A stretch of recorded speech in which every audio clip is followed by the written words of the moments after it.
வணக்கம். இது நிலா கிச்சன். இன்றைக்கி நாம் ஒரு இன்ட்ரெஸ்டிங்கான ரெசிபி தான் பார்க்க போகிறோம். Quick breakfast, healthy breakfast. ஓட்ஸில் ஈஸியாக ஹெல்த்தியாக எப்படி ஒரு பிரேக்ஃபாஸ்ட் பண்ணலாம் அதுதான் இன்றைக்கி பார்க்க போகிறோம். அதுக்கு முன்னாடி எல்லாருமே நம்ம சேனலை சப்ஸ்கிரைப் பண்ணிவிடுங்க, லைக் பண்ணுங்கள், ஷேர் பண்ணுங்கள், கமெண்ட் பண்ணுங்கள். வாங்க வீடியோக்குள்ளே போகலாம். 1.5 கப்பு ஓட்ஸில் நான் செஞ்சுருக்காரு. உங்களுக்கு தேவைக்கு எவ்வளோ வேணாலும் எடுத்துடுங்க. அதே டைமில் ப்ரோட்டீனுக்காக வேர்க்கடலையும் பட்டாணியும் சேர்த்துருக்கோம். அதோட குவான்டிட்டியை நீங்கள் இன்க்ரீஸ் பண்ணிவிடுங்க. ஸ்டார்ட் பண்ணுமா?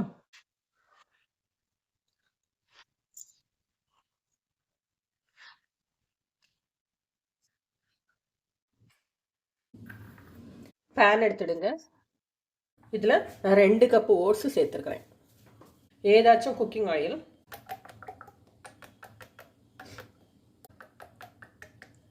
எண்ணெயில் கோட் பண்ணி ஓட்ஸும் எண்ணெயும் மிக்ஸ் ஆகிறப்பில் இதை மிக்ஸ் பண்ணி வச்சுடுங்க. இப்போ இதை ஸ்டவ்வில் ஆன் பண்ணிடலாம். எண்ணெயில் பிரட்டினதுக்கு அப்புறமா தான் ஸ்டவ் ஆன் பண்ணணும். ஃப்ளேம் மீடியமாகவே இருக்கட்டும். எண்ணெயில் நல்லா கோட் பண்ணிவிட்டு ஸ்டவ்வில் வச்சு மீடியம் ஃப்ளேம். 2 கப்பு ஓட்ஸுக்கு 1.5 டீஸ்பூன் அளவுக்கு ஆயில் தான் நான் சேர்த்துருக்குறேன். அதை நல்லா மிக்ஸ் பண்ணி வச்சுட்டு ஃப்ளேம் ஆன் பண்ணிவிடுங்க. மீடியம் டு லோ ஃப்ளேமில் வச்சு இதை நல்லா ரோஸ்ட் பண்ணி எடுத்துக்கிடலாம். ஓட்ஸில் நிறைய ஃபைபர் இருக்குது. அதனால தான் எல்லோரும் ஹெல்த்துக்கு நல்லது அப்படின்னு சொல்கிறாங்க. டயட் பண்ணுறவங்க தாராளமாக ஓட்ஸ் சாப்பிடலாம். இதோட நம்ம வெஜிடபிள்ஸ் ஆட் பண்ணுறோம், பட்டாணி நிறைய சேர்க்குறோம். அதனால நமக்கு கம்ப்ளீட் மீலாக கிடைக்கும். பிரேக்ஃபாஸ்ட் எடுத்துக்கிடலாம், டின்னராக எடுத்துக்கிடலாம். வேர்க்கடலை செய்கிறது நல்லா வாசம் வர ஆரம்பித்தாச்சு. இப்போ இதை எடுத்துடலாம். ஓட்ஸ் வாசம் வந்தால் போதும். ஏன்னா அதை விட நீங்கள் அதிகம் வச்சிக்கன்னா இந்த ஓட்ஸில் கீழே கீழே நிறைய சின்ன சின்ன பார்ட்டிகள் இருக்கும், டஸ்ட்டு மாதிரி. அது கருக ஆரம்பிச்சிடும். அதனால வாசம் வந்த உடனே எடுத்துருங்க.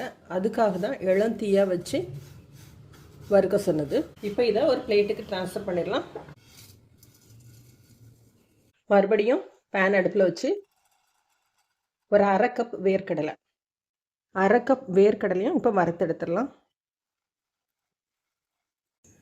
2 கப் ஓட்ஸு சேர்த்துருக்கோம். அதுக்கு 1/2 கப்பு வேர்க்கடலை. உங்கள்கிட்ட வறுத்த வேர்க்கடலை இருந்தால் லைட்டாக போட்டு சூடானோன்னு எடுத்துருங்க.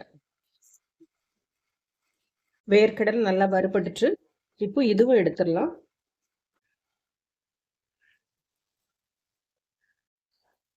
இந்த தோலெல்லாம் எடுத்துடலாம். தேவையான பொருட்கள் எல்லாமே எடுத்து வச்சாச்சு. இப்போ நம்ம ஓட்ஸ் நல்லா சூடாறிட்டு இதுக்கு தேவையான அளவுக்கு உப்பு போட்டுடுங்க. ஒரு 1/2 டீஸ்பூன் போடுங்க.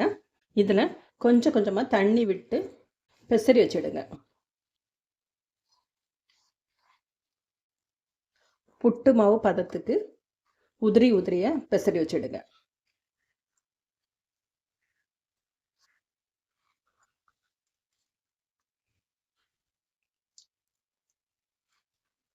நல்லா புட்டு மாவு பதத்துக்கு உதிரி உதிரியாக பெசரி வச்சுருங்க. இதை ஒன்றா சேர்த்து ட்ரை ஆகாமல் இருக்கிறதுக்காக இப்படி லைட்டாக ப்ரெஸ் பண்ணி விட்டுருங்க. இப்போ 10 நிமிஷம் அப்படி இருக்கட்டும். Pan on பண்ணிக்கிடுங்க.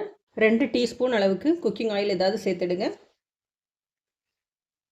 எண்ணெய் சூடானோன்னு 1/2 டீஸ்பூன் கடுகு, 1/2 டீஸ்பூன் ஜீரகம், 1 டேபிள் ஸ்பூன் கடலைப்பருப்பு, 1 டீஸ்பூன் உளுந்தம்பருப்பு. இதோட கருவேப்பிலை, இஞ்சி, வரமிளகா, பச்சை மிளகா. கடுகு நல்லா பொரிஞ்சு பருப்பெல்லாம் கலர் மாறட்டும். நறுக்குன 1 கப் வெங்காயம்.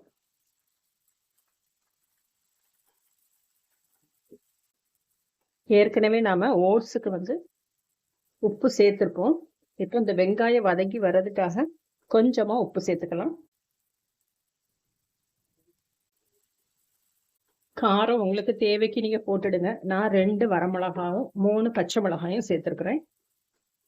அதோட இஞ்சி சேர்த்துருக்கோம். வெங்காயம் டிரான்ஸ்பரண்டாக வந்தாச்சு, நல்லா பொரியண்டா. இனி பட்டாணி சேர்க்கச்சில் இன்னும் கொஞ்சம் டைம் எடுக்கும். அதனால் இப்போ பட்டாணி சேர்த்துடலாம். உரிச்சு வச்சிருக்கிற 3/4 கப்பு பட்டாணி சேர்த்துருக்குறேன். கொஞ்சமாக மஞ்சள் பொடி, தண்ணி சேர்த்துடுங்க. 1 டேபிள் ஸ்பூன் அளவுக்கு தண்ணி சேருங்க.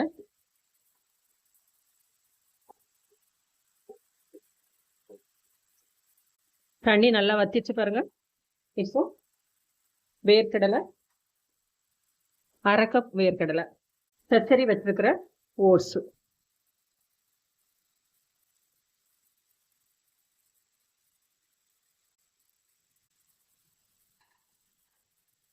ஃப்ளேம் குறைச்சிருங்க, மீடியமாகவே இருக்கட்டும். ஸ்லோ ஃப்ளேமில் இதை ஃப்ரை பண்ணி எடுக்கணும். நல்லா உதிரியாக ஒன்றுக்கு ஒன்று ஒட்டாமல் சூப்பராக கிடைக்கும். அதனால தான் வறுத்து தண்ணி பெசரி வைக்க சொன்னது. நல்லா பூ மாதிரி சாப்பிட்றதுக்கு ரொம்ப டேஸ்ட்டாக இருக்கும். ஒரு 5 நிமிஷம் அப்படியே இருக்கட்டும். அதுக்குள்ளால ஃப்ளேம் நல்லா குறைச்சி 5 மினிட்ஸ் அப்படியே மூடி போட்டு வச்சுருங்க.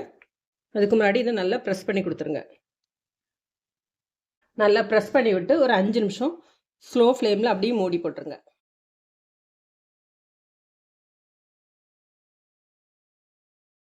பாருங்கள் எவ்வளோ அழகாக உதிரியாக வந்திருக்குங்க. இதேமாரி கொடுத்தா எல்லாரும் கண்டிப்பாக சாப்பிடுவாங்க. பிரேக்ஃபாஸ்ட்டுக்கு, டின்னருக்கு ஹெல்த்தியாக இதே போல் செஞ்சு சாப்பிடலாம். இப்போ ஃபைனலாக மல்லித்தலை. ஸ்டவ் ஆஃப் பண்ணிடலாம். ஹெல்த்தியான பிரேக்ஃபாஸ்ட் ரெடி ஆயிடுச்சு. இதே போல் நீங்களும் செஞ்சு பாருங்கள். செஞ்சு பார்த்துட்டு எப்படி இருக்குது அப்படின்னு சொல்லிட்டு ஃபீட்பேக் கொடுங்க. Thank you. Healthy breakfast oats ready ஆயிடுச்சு.